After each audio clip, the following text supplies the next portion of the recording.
On November 17th, 1869, this small peninsula suddenly became a new global hotspot. Why? Because a long ditch was dug through it, allowing ships to sail through this route instead of all the way around Africa. Almost overnight, the Red Sea became one of the most strategic regions on Earth to control, or at least have a presence in. One Italian navigation company did just that. They bought the port of Assab from local sultans just 2 days before the grand opening of the canal. Talk about good timing. And today, well, Assab is just a small city in the much larger country of Eritrea, sometimes called Africa's North Korea. Eritrea is an impoverished, highly militarized one-party state. It has been led by a single leader since independence in 1991 and has often been one of the bottom nations in terms of human development. Not only does it have the second highest amount of active military reserves per capita, the country has mandatory conscription for both men and women starting from your last year of high school until whenever you're dismissed. Sometimes when you're 40, sometimes in your 50s. Take that in. That's basically your entire working life as a conscript in the military. Although many of them don't fight because of the unique way Eritrea's government commands its economy. Conscripts are not just used for war. They are quite literally the backbone of everything in the country. They build the country, run the services, administer it, and of course, defend Eritrea. All for very little pay, suffering abuse and harsh conditions in what is essentially a mass system of forced labor. It's no surprise then that Eritrea is also called the world's fastest emptying country because of how many citizens run away from it. Around 800,000 by 2023. That's in comparison to a home population of only 3.7 million, meaning almost 1/5 of all people born in this land have left it. Real attractive. But is Eritrea actually like North Korea, that crazy hermit kingdom? I don't know. There are some key differences. For one, nukes. Eritrea does not have a nuclear weapons program and thus is much less of a threat than North Korea is. They don't have the capability to straight up destroy their neighbors if the military just feels like it one day. If you were to leave Eritrea, you could come back one day, although with some difficulties. Whereas if you leave North Korea, you're dead to them. Eritreans have a lot more exposure to the outside world through TV and the internet, although the majority still don't have access to them yet, and both are still heavily monitored and regulated by the government. And lastly, Eritrean loyalty is meant to be to the nationalistic, triumphant Eritrean state and military, not to the family that runs it. Still, there are plenty of similarities. We'll run through 4 that I think give you a good picture on the hows and the whys of Africa's North Korea. First, militarism. Look at this fun parade, all the soldiers marching as one. What do you think they might do? Invade Ethiopia? Maybe even Djibouti? I'm not sure, but I can say that Eritrea was a country made by war, even back in the Italian times. Originally, the Italians did not try to grow this dry and rocky colony that much. They wanted control over the fertile interior mountains in East Africa, but were defeated by Ethiopian armies in the 1890s. The land they did keep in Eritrea wasn't all that interesting to them, despite the prime seaside location. Interest came back with a change in government though. The new fascist Italy was obsessed with trying to reconquer Ethiopia. And where was their starting block to invade? Right here in Eritrea. Suddenly, investment, infantry, and Italians flooded in. The new Italians brought workers to build up urban infrastructure and industry. And that's why Asmara still looks so Italian today and heavily subsidized the colony, bringing in the foreign goods and food they needed. But the, let's say, more conservative-minded fascist Italians also brought new laws with them. The new towns they built were built to be segregated. They limited Eritrean education to only up to the 4th grade, confiscated Eritrean cash crop farms, and conscripted and trained many citizens to help the fight against Ethiopia. This obviously didn't go over too well with the people, and it created an identity through a shared enemy. Otherwise, this linguistically, religiously, ethnically, and geographically diverse nation probably never would have come together. The newly trained Eritrean soldiers never rebelled against the Italians though, because the colony was taken over by the British in World War II. The Brits also weren't really interested in administering Eritrea, especially when their empire was in the middle of collapsing. The The most they really did was strip Italian-made assets and deport many of the fascist administrators who ran the colony. Many Italians left the colony in this period, so in the end, the UK and UN came to an agreement in 1952 to just make Eritrea an autonomous region of neighboring Ethiopia. Funny they did that. Even funnier when they were slowly annexed by the Ethiopian Empire, officially voting Eritrea out of existence in 1962. Eritreans became second-class citizens in the empire. Independence leaders were harassed or killed, and political parties, the press, and unions were crushed under Ethiopian rule. So if you thought the rebellious military culture was made under fascist Italy, you were wrong. A 30-year war followed this. 30 years, yes, 3 decades. The final straw being the fact that they would no longer teach the majority language Tigrinya in school, instead opting for Amharic, the language of the Ethiopian government. Resistance started off as a Muslim movement, but then spread to workers and spread even further to a general nationalist movement. Eventually, this movement split up, with the most successful successor being the Eritrean People's Liberation Front. Fighting lasted through the Cold War with all of its shenanigans. It was decades of fighting, massacres, razings, mass burnings, sometimes even between Eritreans, and as time went on, the Eritreans continued fighting in a way that the Ethiopians were getting tired of. Fighting alongside the Tigray PLF, funds and equipment dropping off at the end of the Cold War, and battles won in the mountains led to Eritrean victory and a declaration of independence in 1991. And now, everyone's happy and peaceful. The revolutionary fighters could now focus on governing their newly made country. The EPLF became the PFDJ, the People's Front for Democracy and Justice. What a that would be. So did the fighting stop after independence? No. This is when they made their mandatory conscription, although for the time it was only 18 months long and didn't control their entire society. Most new government officials were commanders and officers in the fight for independence. They knew how to run an army, but not a country. After independence, Eritrea was involved in a small war with Yemen, the First Congo War, the Second Sudanese Civil War, a war in Djibouti, got sanctioned after that one, and a real doozy in Ethiopia from 1998 to 2000. You see, the TPLF eventually installed a government in Ethiopia, and even though they fought with the Eritreans for independence, the two movements did not get along.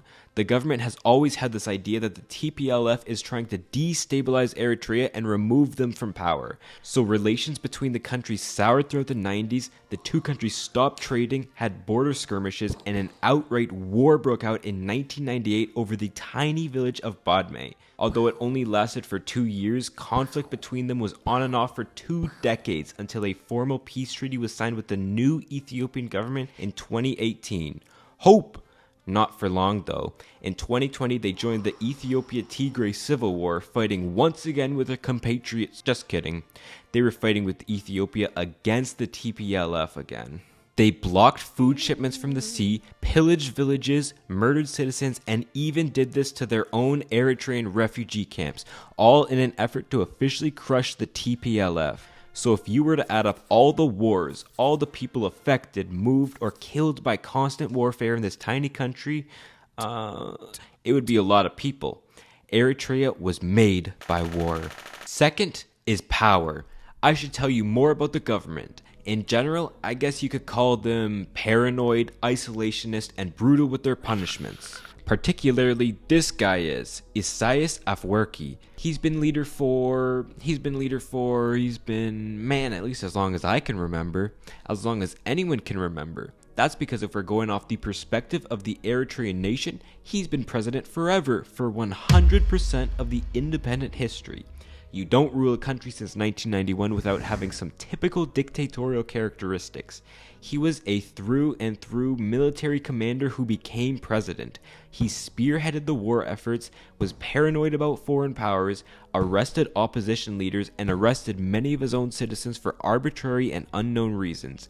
One of the most common ways to do this was to detain dozens of people at a time inside of these shipping containers. Better pray it doesn't get too hot outside. Damn.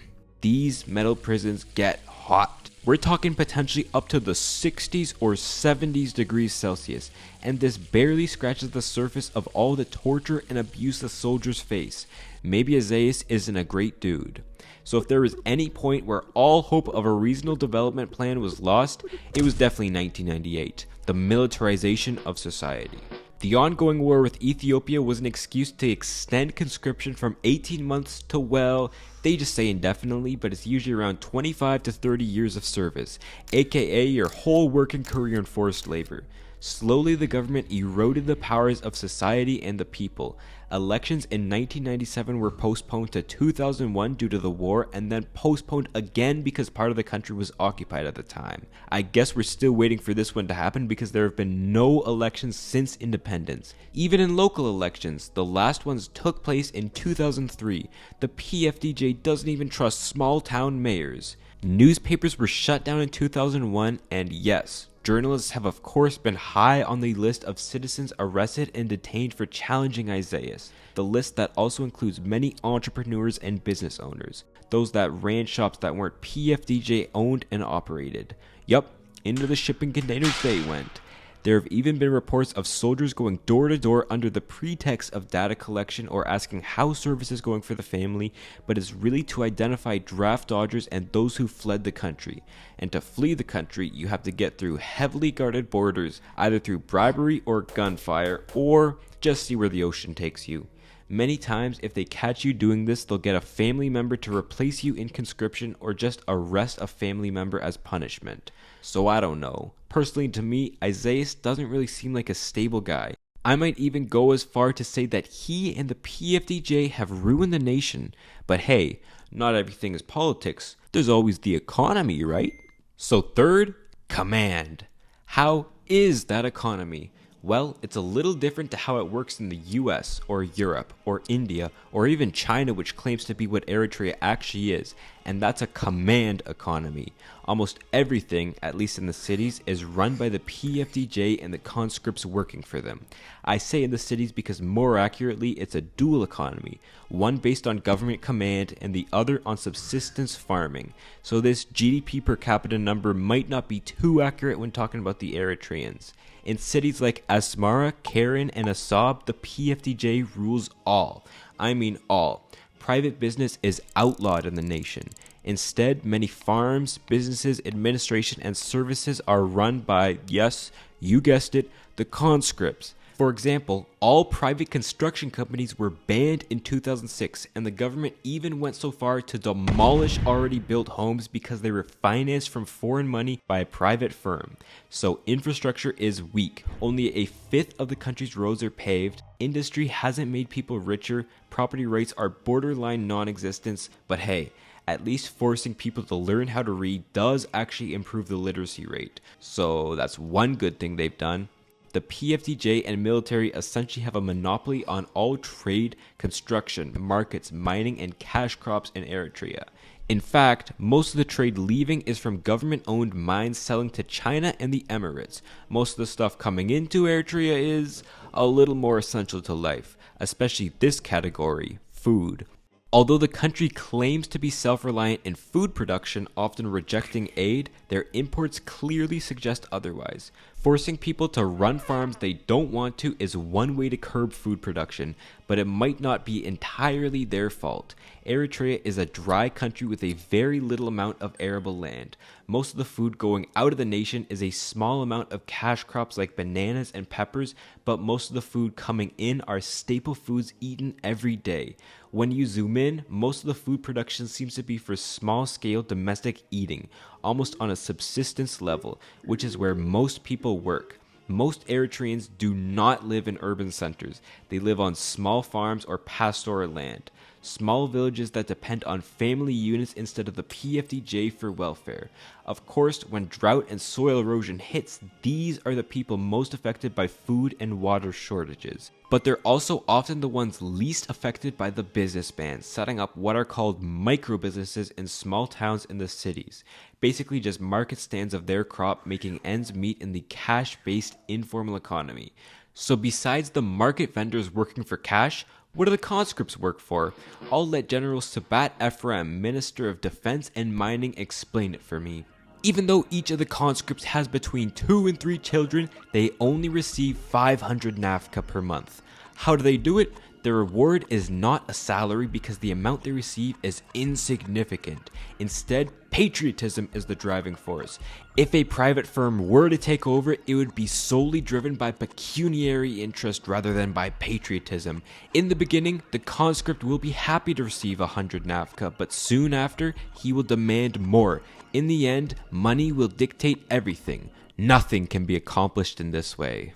Patriotism will drive the country, all while the ones who own the mines and businesses make a fortune off of free labor and won't reinvest the profits back into infrastructure or the people. Maybe patriotism will drive the people to work for only $30 a month, but it also seems to drive them out of the country in mass numbers, which has led Eritrea to 4. Isolation. A lot of Eritreans live outside of their closed borders. One thing that means is that a lot of Eritreans send money back home to their families, called remittances. Despite the whole self-reliance thing, it's estimated that around 20 to 40% of the GDP comes from these remittances. In a country with a large level of poverty, little to no pay, low foreign reserves, and food insecurity, remittances are a way for many to keep their heads above water, maybe even to build up some savings to, I don't know, flee themselves one day. The government does try to restrict them though. A family can only withdraw up to 5,000 nafka in cash every month, around $330. That's not a whole lot to subsist with, so some argue remittances have not helped to develop Eritrea. They've just stabilized an unstable economy built off of forced labor. Pretty ironic for a country so insistent on its self-reliance from the outside world. Another irony, the diaspora tax. Every Eritrean refugee is supposed to pay 2% of the money they make outside of the country back to the Eritrean government. It's one of only a few countries on earth to tax their citizens living outside of the nation. I'm looking at you, America. Considering how many refugees there are, that's gotta be a pretty big portion of the government's revenue, right? Maybe. The government does not share their income or budget. The Hidri Trust Fund controls all state enterprises, although no external monitoring is allowed of it, so not even the Ministry of Finance knows where the money goes. Still, we could assume this tax makes up a pretty big chunk of the budget. PFDJ-run businesses don't pay tax, and neither do the hard-to-reach rural populations. But 60% of outside Eritreans report at least sometimes paying the 2% tax, and almost all said they send remittances to their families. Small-scale family financing likely has a bigger impact than the government's tax collection and payments. It's a confusing system. I can't tell you everything about the economy, but I think this quote from a fled minister sums it up pretty well. In the beginning, I thought the diaspora tax was justified, but over the past 20 years, there has not been a visible thing done in Eritrea.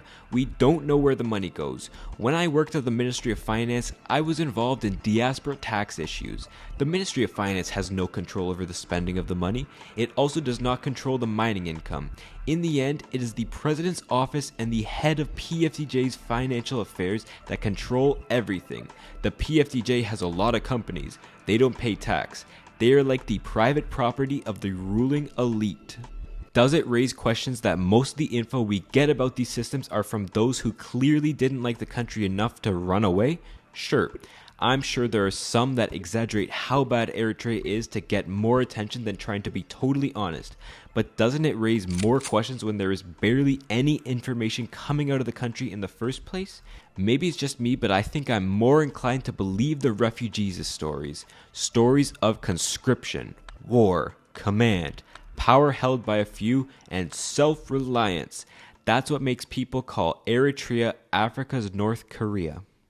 Shout out to Yao for inspiring this video. If you like to read about economics, he writes a pretty good newsletter with a particular focus on African economies. Check him out if you're interested. I mean, you're already done this video, so might as well.